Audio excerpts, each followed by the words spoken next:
जय हिंद। शुरू करते हैं आज की क्लास। जैसा कि कल की क्लास में हमने चर्चा की थी वाक्यों को लेकर के और वाक्यों के भेदों पर, जो मुख्य भेद होते हैं भाषा विज्ञानियों के द्वारा रचना या बनावट के आधार पर, जो कि 3 माने जाते हैं, और अर्थ के आधार पर जो कि 8 माने जाते हैं। इनकी हम विस्तृत चर्चा कर चुके थे एग्जाम के परिदृश्य से।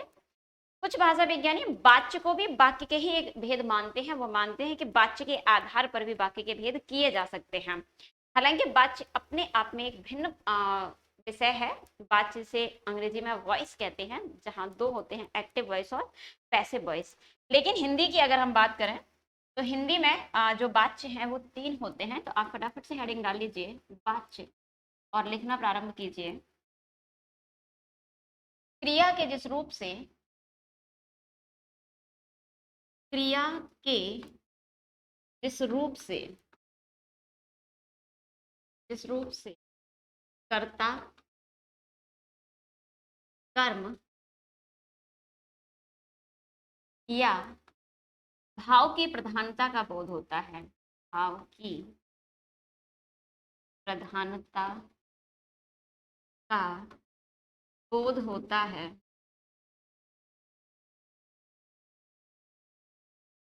उसे वाच्य कहते हैं, उसे वाच्य कहते हैं। या इसी बात को हम दूसरे शब्दों में भी कह सकते हैं, या वाक्य में जब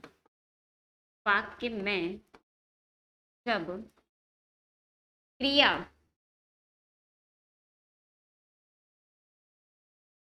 कर्ता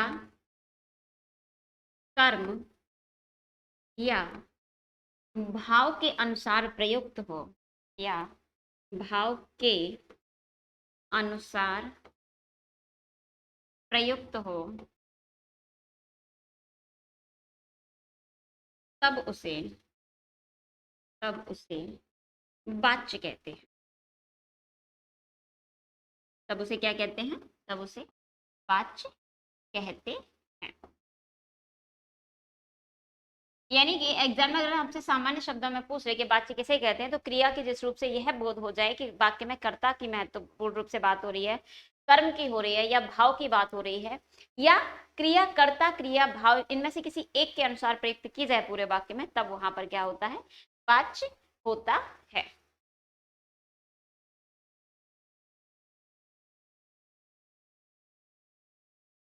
चलिए आगे हेडिंग डाल लीजिए, वाच्य के भेद।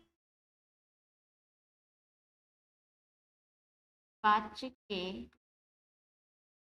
भेद। और वाच्य के 3 भेद होते हैं, क्योंकि वाक्य में क्रिया 3 आधारों पर प्रयुक्त हो रही है, कर्म के आधार पर, भाव के आधार पर और कर्ता के आधार पर। उन्हीं आधारों पर जो वाच्य के भेद हैं वो कितने हैं? 3 हैं।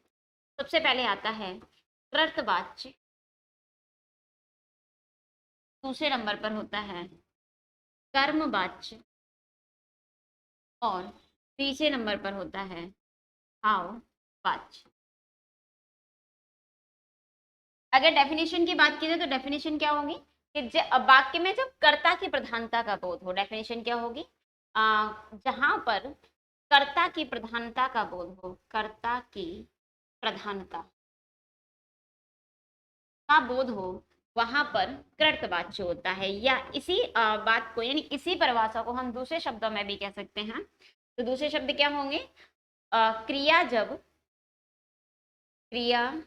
जब कर्ता के अनुसार या कर्ता के लिंग वचन के अनुसार प्रयुक्त हो, वचन के अनुसार प्रयुक्त हो, तब वहां कौन सा वाच्य होगा? वहां कृतवाच्य होगा। अब अगर बात करें कि कर्मवाच्य कहाँ होगा, तो कर्मवाच्य में जहां कर्म की प्रधानता का बोध हो, कर्म की प्रधानता का बोध हो, या इसी बात को हम अन्य शब्दों में कहना चाहें तो कैसे कह सकते हैं कि जब क्रिया कर्म के लिंग वचन के अनुसार प्रयुक्त हुई। जब क्रिया कर्म के लिंग वचन के अनुसार हो, तब वहां क्या होगा?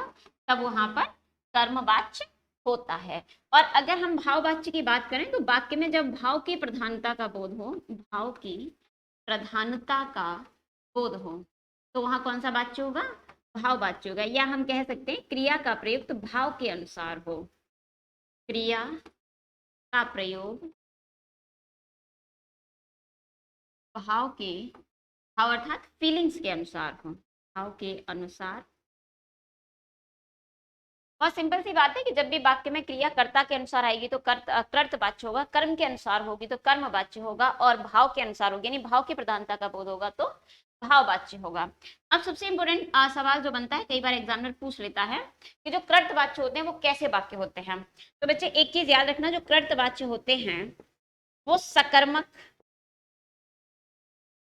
और अकर्मक दोनों होते हैं।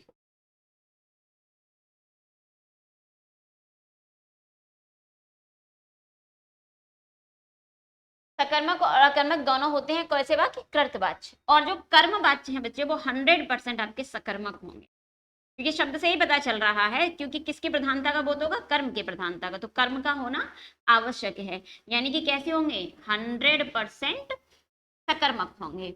और जो भाववाच्य होते हैं बच्चे वो आपके अकर्मक होते हैं, लेकिन जो ये अकर्मक होते हैं ना बेटा, ये 98% होते हैं, और 2% आपके सकर्मक भी हो सकते हैं, यानी सकर्मक होने की संभावना बहुत कम होती है। तो कई बार एग्जामिनर पूछ ले, अगर आपसे ये पूछ ले कि जो वाच्य के आधार पर वाक्य कैसा हो सकता है, कर्तवाच्य सकर्मक भी होता है और अकर्मक भी होता है। जैसे एग्जाम्पल से हम समझते हैं, तो मान लीजिए मैंने यहाँ पे एग्जाम्पल लिखा सकर्मक में, राम पुस्तक पढ़ता है, और यही मैं इसी क्रिया का प्रयोग कर रही हूं, और मैं मान लीजिए मैंने लिख दिया यहाँ पर राम पढ़ता है।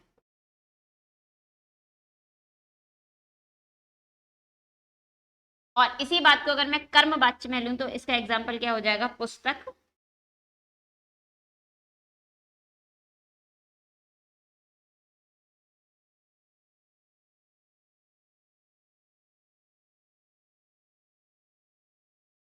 पढ़ी जाती है।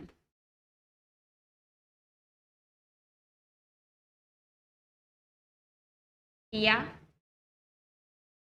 अगर यहां मैंने कर्ता का प्रयोग कर भी देना है तो कर्ता क्या हो जाएगा, जैसे राम के द्वारा, के द्वारा पुस्तक पढ़ी जाती है, पुस्तक पढ़ी जाती है। और अगर मैं भाववाच्य के एग्जाम्पल की बात करूं तो भाववाच्य का एग्जाम्पल क्या होगा, राम से पढ़ा नहीं जाता, पढ़ा नहीं जाता। यहाँ पे आपके भाववाच्य में कुछ नोट पॉइंट लिख लीजिएगा, स्पेशली भाववाच्य के लिए। जो भाववाच्य होगा वहां कर्ता के बाद, कर्ता के बाद 100% से कारक चिन्ह का प्रयुक्त होगा, से कारक चिन्ह। और ये कितने परसेंट होगा, ये 100% होगा। दूसरी बात हम लिख सकते हैं, नकारात्मक वाक्य होते हैं, नकारात्मक वाक्य। और ये किसके नोट पॉइंट्स हैं, ये नोट पॉइंट्स हैं हमारे भाववाच्य के। जब हमें ये एहसास हो, ये पता चले, ये महसूस हो कि क्रिया की प्रधानता है, तब वहां पर होगा क्रिया की प्रधानता, क्रिया किसके अनुसार है, कर्ता के अनुसार है तो होगा हमारा कृतवाच्य, कर्म के अनुसार है तो होगा कर्मवाच्य, और भाव के अनुसार होगा तो भाववाच्य। अब यहाँ पर मैंने तीनों ही वाच्यों में एक ही क्रिया का प्रयुक्त किया, पढ़ना, लेकिन इसका अर्थ ये नहीं कि और क्रिया नहीं हो सकती। जैसे मान लीजिए मैंने यहाँ पर एक वाक्य लिया, वह आगरा जाता है, तो जाना क्रिया हो गई। और यहां मैं अकर्मक में कह दूं बच्चा सोता है, अकर्मक में बच्चा सोता है पूरा अकर्मक वाक्य है, लेकिन जो सोता और जाता क्रिया है वो किसके अनुसार आई है, वो आई है हमारे कर्ता के अनुसार। तो एक ही क्रिया अलग अलग रूप में, यानी आपको किसको फोकस करना है, क्रिया को फोकस करना है। जो क्रिया, एक क्रिया यहाँ इसीलिए ली है जिससे कि आपको कंफ्यूजन क्रिएट ना हो। एक ही क्रिया अलग अलग वाच्य में जब जा रही है तो अलग अलग रूपों में आ रही है। जब कर्तवाच्य में थी तो पढ़ता या पढ़ती के सेंस में आएगी, कर्मवाच्य में पढ़ी के सेंस में आएगी, और भाववाच्य में पढ़ा के सेंस में आएगी। यानी वाच्य किसे कहते हैं, वाच्य वो होता है जहां पर क्रिया कर्ता सॉरी कर्ता कर्म या भाव की प्रधानता का बोध हो, क्रिया कर्ता कर्म और भाव के अनुसार आए, वहां वाच्य होता है। 3 भेद होते हैं। स्क्रीनशॉट अगर आप लेना चाह रहे हैं ले लीजिए। चलिए आज की इस क्लास में इतना ही, धन्यवाद।